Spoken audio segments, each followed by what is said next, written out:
Most people remember Dale Evans as the smiling cowgirl who rode beside Roy Rogers. Together, they became one of Hollywood's most beloved couples, symbolizing faith, family, and the American West. But after Roy's death, Dale's life entered its most heartbreaking chapter. The woman who had survived failed marriages, public reinvention, and the loss of children now faced the one loss she could never overcome: a childhood marriage and endless struggles. Dale's hardships began long before fame. At just 14 years old, she married Thomas F. Fox after the young couple lied about their ages. A year later, they welcomed their son, Thomas Jr., but the marriage quickly fell apart, and Thomas eventually abandoned both mother and child.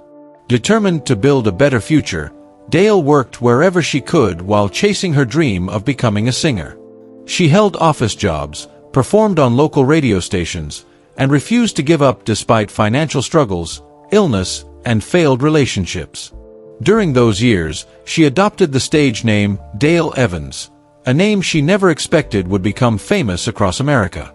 Hollywood's reinvention. When Hollywood finally noticed her talent, success came with a price. Studios dramatically changed her public image, making her appear younger while hiding the fact that she had already been married and had a son. Even after losing major film opportunities, Dale kept working until her career finally gained momentum. In 1943, important movie roles introduced her to Roy Rogers. At first, both were married to other people, but after their marriages ended through divorce and tragedy, their friendship slowly became something much deeper. A love that endured every storm.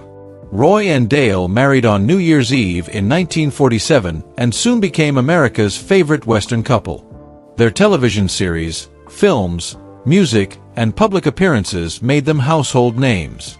Behind the scenes, however, their family experienced unimaginable heartbreak. Their daughter Robin died before her second birthday after being born with Down syndrome and a heart condition. Years later, tragedy struck again when their adopted daughter Debbie died in a bus accident, followed only months later by the death of their son John David while serving in the U.S. Army. Instead of allowing grief to define them, Dale devoted herself to writing inspirational books, gospel music, and advocating for people with developmental disabilities while continuing to lean on her deep Christian faith. Life without Roy. Everything changed in 1998 when Roy Rogers died from congestive heart failure at their ranch in Apple Valley, California.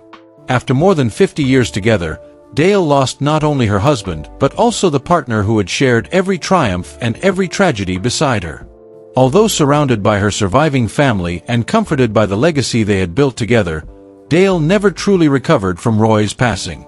For the next 2.5 years, she quietly carried that grief. On February 7, 2001, Dale Evans also died from congestive heart failure at the age of 88. Today, Roy Rogers and Dale Evans rest side by side. Their story was never defined by fame alone. It was shaped by perseverance, faith, heartbreaking loss, and an enduring love that survived decades of hardship. That is why, long after the cameras stopped rolling, their legacy continues to inspire generations.